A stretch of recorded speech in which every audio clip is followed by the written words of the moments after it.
سلام و درود رفیقا اندیوالا، امیدوارم که حال شما خوب باشم. من موسیما هستم، در چنل من خیلی خوش آمدید. امروز یک ترک جدید که نه البته یک ترک داریم از آقای سیال در نام حس خفگی که 1 ماه میشه از چنل سیال منتشر شده.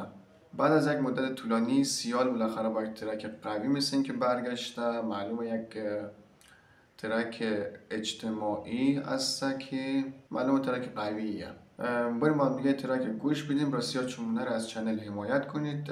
چنل جدید است، واقعا در انرژی و سابسکرایب از شما نیاز دارم. چنل را هر رقم که میتونید حمایت کنید. تا آخر ویدیو کلمه همراه باشید.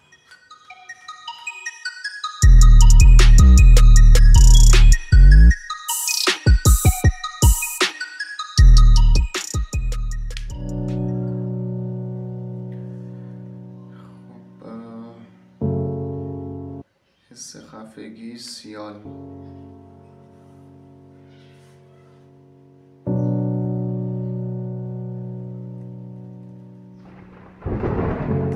بخوره که آهنگ تقریبا دپی باشه. حالا از اول شما هیچ کس واقعا نمیفهمه که رفتن یعنی چی، مگر آنکه شبی بی صدا چمدانی را بسته باشد و قلبش را جای گذاشته باشد پشت کلکینی که سالها از او افتو میگرفت. رفتن فقط ترک یک خانه نیست، ترک عادت هاست، ترک آدم ها، ترک زبان مادری در کوچه پس کوچه ها. این دکلمه که خواند بسیار دکلمه غمگینی بود و حقیقت تلخی بود درباره تمامی از ما افغان‌های مهاجر که شامل نسل 70 دهه 70 دهه 80 حالا میشه که بیشتر توی عمر ما مهاجر بودیم. حالا دکلمه غمگینی بود، خیلی از تمام وجود درکش کردم. من خود مهاجر هستم. خانم در دنیای تاریک و خلصه نمیشه پرواز کتی بال شکسته. پشتی هر اومدن یک رفتنی پنهانه، مهروم و پشتی ممانه خاطرم فقط. این جسم لشکری وقت باری شبسته کتی کوله باری غم مجانی که خسته است. حتی اگه مشود از این دنیا مرفتم، حیف که وجود مادرم دیست و پایی مبسته. واقعا ترک غمگین و پرمحتوایی هستن. میگه که فقط به خاطر مادر ماندم در دنیا وگرنه من خیلی وقت خودم راحت میکردم. از همه چی سرد و ترد شدم، چیزی نمیکنه سر درد مگم. خیلی وقت حتی از خدا دور شدم بنده یه ناخلفی که غرق الکلم. شاید حقیقت تمیز باخت تو میقمارم، میرون پشت سریم تو می دنیا رو در شدم اشتو که به ادبی خانه که 24 ساعت میزنه ای دنیا رو دو. رفت رو از جسم من پر زد، عشق ده چشمانی من موج زد. غم خانه که داده پشت لب خند، پس سق بیت برم که شو مخص تر. این کورسی هم که جور کرده کورس قشنگیه، کورس با معنیه. این نفری که داره ذره ذره از وجودش مثل که داره نابود میشه. خانه که داده پشت لب خند، پس سق بیت برم که شو مخص تر. اینجا قدق آورده این فامیلی بیخی دلم کفیده بود. صد یک راه پیدا شو و یک نفر پیدا شو که از امی جمع را بکشه خو دیگر رنگ از امی نبیم. اینجور که از صحبتایش معلومه مثل که در یا خود افغانستانه یا کشورهای همسایه مثل ایران یا پاکستانه که میگه یک نفر من بکشه از اینجا از جهنم. حالا خودش نمیدونم در کدام کشوره، میتونه اصلا اروپا باشه، ولی تکس از طرف او جوانایی نوشته که حالا اون تر کشور همسایه گیر افتاده. میرم یک سن میکشم خدا خدا زمین منطقه بیخی بدم. این جمله خیلی آشنایه. میرم خود یک سن میکشم طرف ترکیه میکشم.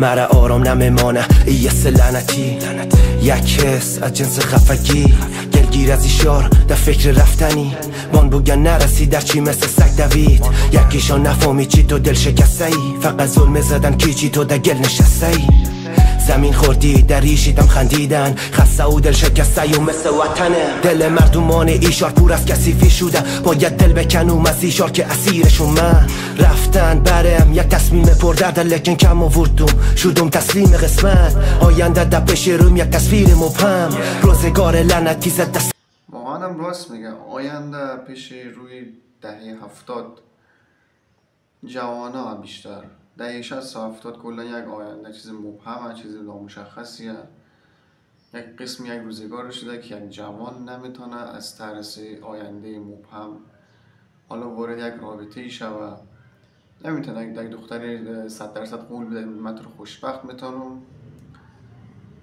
منظورش همینه دیگه آینده مبهم این ما کم که افتیدم از وسط مسیر قله تا بالی شده روح در جسم سنگینی کنه رفت روح از جسم من پر زد عشق این میگه روح از جسم پر زد فکرم این کورسی تصویر میه منظورش یه نفر ذره ذره داره و نابود بشه چشمانی من موج زد غم خانه که داده پشت لب خند پس حق بهت برم که شو مخستم